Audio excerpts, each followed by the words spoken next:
Wassell. I'm doing my Go See It video on inventory. This is Forrest Chapman. He's the owner of iGarbs. So Forrest, do you just want to tell us a little bit about your product? Yeah, so I started this, we call it a product company, I guess, or fashion accessory company about 2 years ago. And basically, um, the idea came from a friend of mine. He decided to actually sew a pair of sunglasses with bandana and then used adhesive spray to keep them on. I was like, oh, that'd be really cool if that was interchangeable. And so thus the iGarb was born. Um, and that's about it for the background of the company.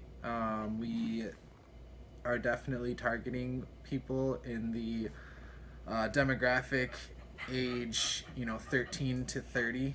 It's a younger demographic. It's all done online, and that's kind of about it. Awesome. So when it comes to your inventory, what type of inventory do you use? Do you use perpetual or periodic to keep track of your products? I only place a few orders every year, so I'm not constantly getting inventory in to account for. So I would say I take the perpetual approach because I use Squarespace. It kind of is a central hub for everything done online. So every transaction and every time I sell an item, it accounts for that inventory itself automatically. So definitely not done very much every year, and when it's done, it's automated.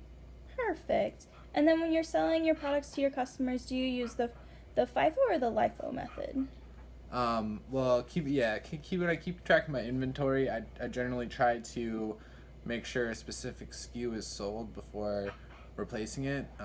Minimum orders are kind of expensive, so I tend to let a few different styles run out, and so therefore I don't order very much. So I definitely first in, first out approach to inventory. That's a very good approach. And then final question, what assets do you have for your company?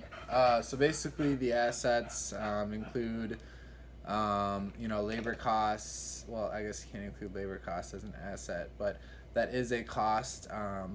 To get these made is probably the most expensive cost, or largest expense, just because they're very small, and to sew a stretch fabric and get them turned inside out is very difficult.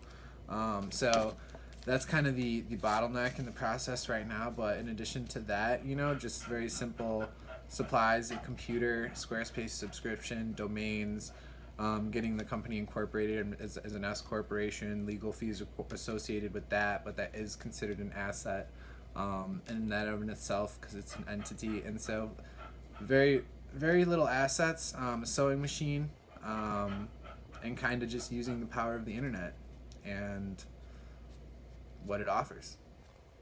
Awesome. Well, thank you so much for taking your time today. Thank you.